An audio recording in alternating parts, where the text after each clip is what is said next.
Què passa?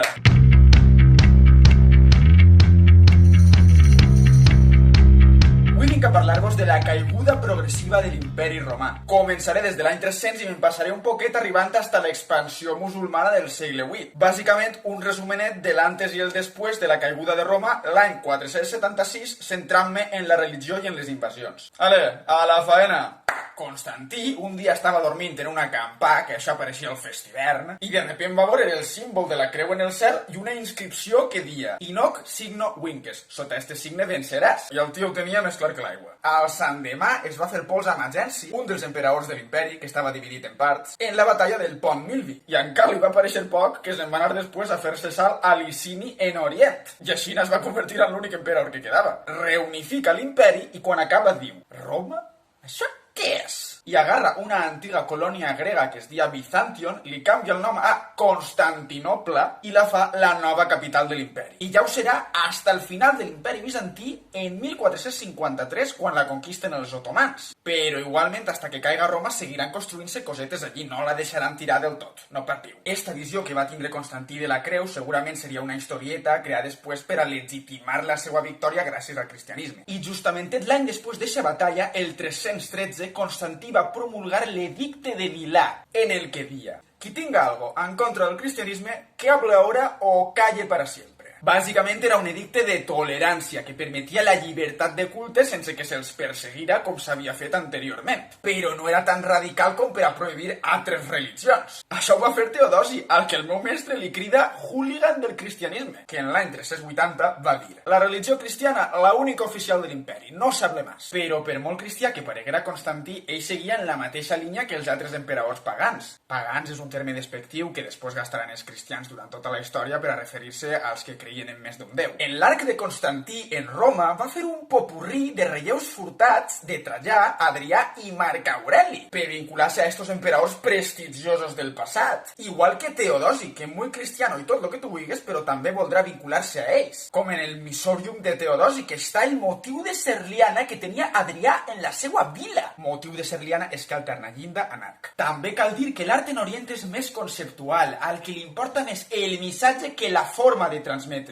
Vamos, que tu pots fer un xurro d'obra que si transmet el missatge bé, pagadits. Però important, no ho feien així perquè hagin perdut l'habilitat a l'hora de fer art, ni mucho menos. Simplement perquè els interessava més fer-ho així i avant. Ara sí, els pobles germànics també tindran un art més conceptual, però ells sí que hi ha que dir-ho que no tenien tan bons artistes com els que tenia l'imperi, i s'apanyaven com podien. Però ja vos dic, és que tampoc necessitaven més. I ojo al dato, perquè la producció artística romana seguia lligar a fer propaganda en imatges de l'emperador i la seva família. Literalment el que s'havia fet durant tot l'imperi romà, per a que vegeu que havien canviat culturalment del paganisme al cristianisme, però els mètodes de propaganda són cagaets dels antics. I entre els cristians des de dins destruint escultures i temples pagans i fent persecucions cap a estos, i les tribus germàniques fent pressió des de fora intentant conquistar territoris de l'imperi durant anys i anys, va arribar a un punt que això era insostenible. I en això arribem a lo que es considera el final de l'antiguitat, en la caiguda de Roma l'any 476, per la invasió dels bàrbars. Bàrbars és un terme que gastaven els romans per referir-se a qualsevol que fora d'eixes tribus. Quan Odoacre li dona pesalar a Ròmul Augustus, l'emperador del moment en Occident. Però este no és el final del món clàssic com a tal, perquè junt amb el primer art cristià també conviu la cultura romana. I això es pot veure en les obres d'art, que mesclen cristianisme amb les cores mítiques romanes,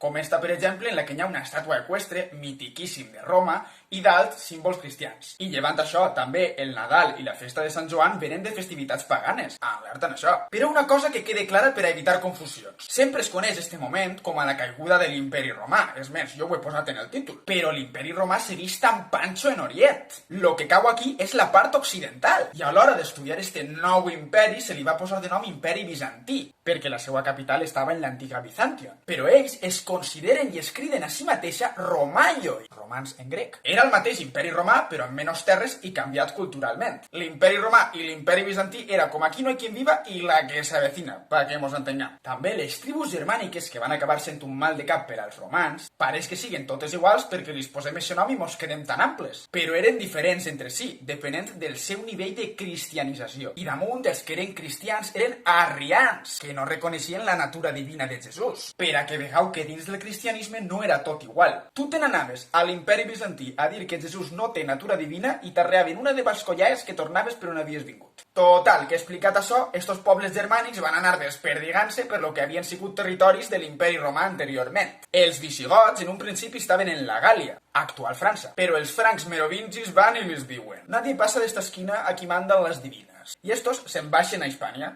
Tonto l'último, saps? Els ostrogots aniran a Itàlia a explicar-li un ben explicat a Odoacre, enviats per l'emperador d'Orient Zenó, i es faran els amos d'Itàlia amb Teodoric com a rei i la capital en Ràvena, fent uns mosaics de locos. I este senyor intentarà també vincular-se amb els emperadors romans, fent un mausoleu circular, com la tradició en Roma. Fixeu-se que aquestes vinculacions li agraden molt a tots. No estan bobos, no? I en estos moments, anem pel segle VI, Justinià es converteix en emperador de l'imperi bizantí i diu: a mi les tribus em bufen l'ou dret i l'ou esquerre. Eixos territoris són legítimament nostres. I promulga la recuperatio imperi, la recuperació de les terres de l'imperi. Envia campanyes militars i aconsegueix recuperar les terres d'Itàlia, el nord d'Àfrica, el sud-est d'Hispània. I 20 anys després d'això, els llombards van aprofitar que estaven tocaets d'estes guerres i van invadir Itàlia. Damunt estos eren mercenaris de l'imperi bizantí. Cria cuervos i te sacaran los ojos. Total, que van acabar partint-se Itàlia entre bizantins i llombards per ahorrar-se líos. Justinià també promulga la creació del Corpus Juris Civilis, una recopilació de totes les constitucions romanes des de temps d'Adrià en el segle II